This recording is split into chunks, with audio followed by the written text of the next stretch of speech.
Now this topic is what are children scared of? बच्चों को डर किस चीज का लगता है, क्यों लगता है, क्यों डरते हैं, किस चीज से डरते हैं? ट्रूथफुली स्पीकिंग, हर एक बच्चा हर एक एज ग्रुप में, एक डिफरेंट एज ग्रुप में डिफरेंट रीजन से डरता है. जो रीजंस उसकी एजेस 2 to 5 होंगी, शायद वो वाली रीजंस 5 to 8 नहीं होंगी, और अनदर 8 to 10 डिफरेंट रीजंस होंगी. हाय, स्वागत है आपका निटी ग्रिटी विद डॉक्टर नीति कौशिक में. और आज का topic has come just because of one of the comments that I received from one of the parents that ma'am, could you put in some more insights into child rearing? Could you put in more insights into a couple of topics which are relevant to children? So I just thought, okay, fine, let me take up this topic which I have often seen and experienced in so many children. Now this topic is what are children scared of? बच्चों को डर किस चीज का लगता है? But हर एक बच्चे के मन में कहीं ना कहीं, एक नहीं many reasons की वजह से एक डर, एक सहमापन होता है. अब वो क्यों डरते हैं, किस लिए डरते हैं, उसके लिए हम क्या कर सकते हैं as a parent, how can it help us? तो मैं आज की वीडियो उसी पे करने वाली हूँ. This is going to be for the children in the age group of 2 to 4. That's the time before they start getting in the school. This is the time which is the time and they are still at home. So उसमें कहाँ डरते हैं हम? 5 to 6 things we will be talking about. So the first and the foremost is the fear of dark. हर बच्चा अंधेरे से डरता है. क्यों? अंधेरे कमरे में बच्चा नहीं जाना चाहेगा, क्योंकि that is a fear of unknown. हर बच्चे के मन में आएगा पता नहीं अंदर क्या है. बहुत बार हम जाने अनजाने में बच्चों को डरा देते हैं, ये कह के कि उस कमरे में तो भूत है, मैं तुम्हें भूत वाले कमरे में बंद कर दूंगा, या ये कह देते हैं कि उस कमरे में, अंधेरे कमरे में बंद कर दूंगा मैं, या कहते हैं वहां से भौ आ जाएगा, या whatever terminology we use.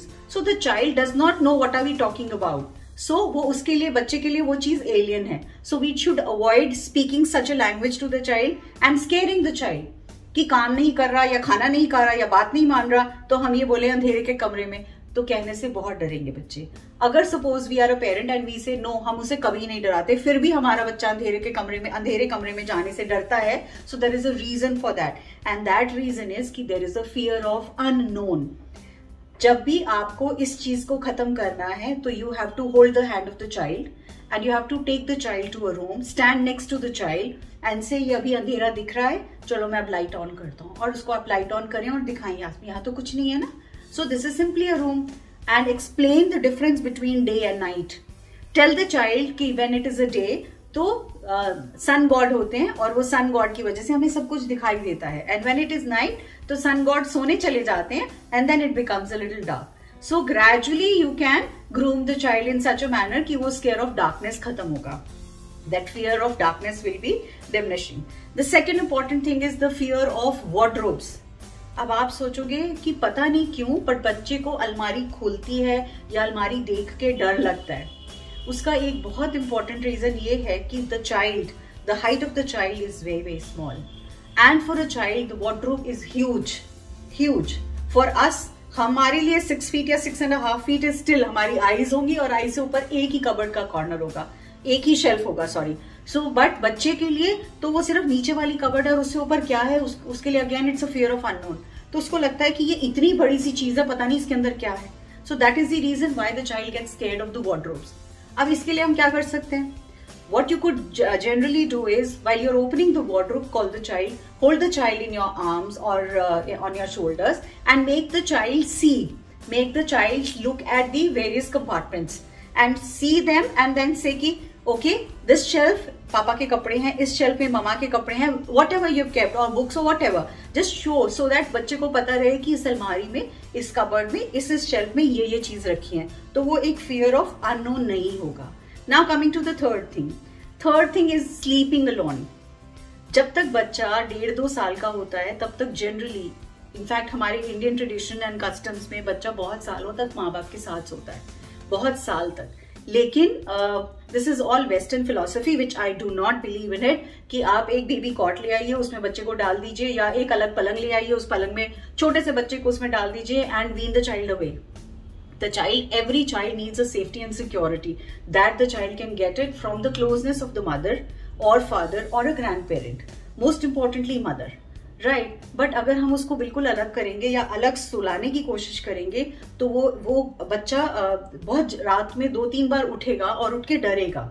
So I have seen so many parents who tell me that the child either clings to a दुपट्टा, उसको चूसता रहेगा या थम सकिंग करेगा या पिलो का कॉर्नर मुंह में डालने की कोशिश करेगा ताकि उसके अंदर वो डर नहीं रहे, ताकि उसका वो डर खुल जाए या उसको वो feeling of safety and security रहे, right? So it is important that the child should never be made to sleep alone till certain age, which could be 5 years, 6 years, but between till 5 years of age, this should not be done. Then the next is the fear of weather.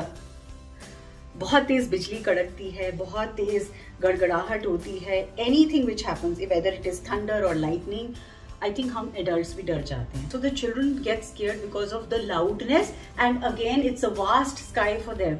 Imagine छोटा सा बच्चा, इतना बड़ा sky, हमें sky इतना बड़ा लगता है, तो उसके लिए जब वो थंडरिंग या लाइटनिंग हो रही है तो उसको कितना डर लग रहा होगा. Then the next is the fear of shadows.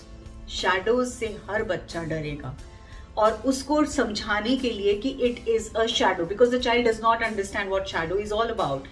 So you have to explain and tell the child that ये लाइट के सामने आए हैं तो ये इसके पीछे जो शैडो बन रही है ये इस पर्टिकुलर ऑब्जेक्ट की है या हमारी है, but they get a square because they do not envisage the person, the thing which is there in front of them, because for them the shadow is like unknown. Again, the fear of unknown. Last but not the least, ऊंची आवाज, loud sounds या चिल्लाना या किसी भी any one of the parent और grand parent, अगर घर में कोई भी बड़ा है जो बहुत जोर से चिल्लाता है या गुस्से में बोलता है, चाहे वो टेलीविजन पे आवाजें आ रही हो या हमारी आपस में बात हो रही हो या किसी और घर का कोई भी एक पेरेंट अगर ऊंची आवाज में चिल्ला के बोलेगा या गुस्सा करेगा तो बच्चों के अक्सर कान में दर्द होना शुरू हो जाता है, and they start complaining of ear pain. And the thing is that they cannot bear anybody talking to them in a loud tone. So this is the sixth important thing. So I think we need to understand between 2 and 4 वो बहुत closed वाले environment से for a child, क्योंकि उसके लिए उसकी दुनिया सिर्फ उसकी मम्मा पापा या सिबलिंग है वहां या ग्रैंड पेरेंट्स है, वहां से वो धीरे धीरे बाहर कदम रख रहा है तो उसके लिए हर एक चीज अननोन है, तो वो एक अननोन का फियर जरूर रहेगा. So as a parent I think we must ensure कि इनमें से हम कोई भी ऐसी चीज ना करें जिसकी वजह से बच्चा सहमे या डरे और वो डर वो आगे कई सालों तक अपने साथ लेके ट्रैवल करता रहे, चलता रहे और उसके मन से वो फोबिया या डर हटाना मुश्किल हो जाए. So the suggestion to each one of you is, for all the points which I have said, please see that the logic is explained practically to the child. But yes, please ensure we are never loud in front of the children. We are not speaking harshly in front of the children.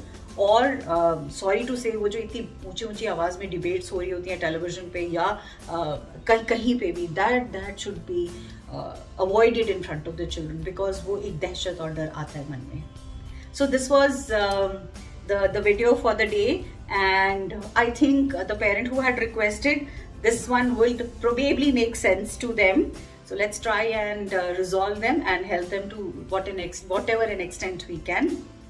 And thank you so much for getting connected.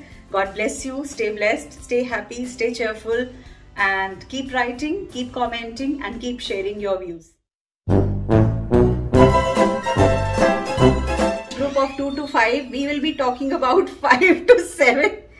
So अब मेरे यहाँ 3 बच्चे और आ गए हैं जो कि मुझसे बिल्कुल नहीं डरते हैं और किसी से भी डरते नहीं है. Noorvi, that's my granddaughter Noorvi, that's my son Pranav, and there is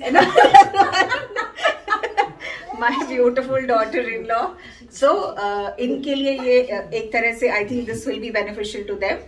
So say hi. Say Puchu. Say love you. Yes.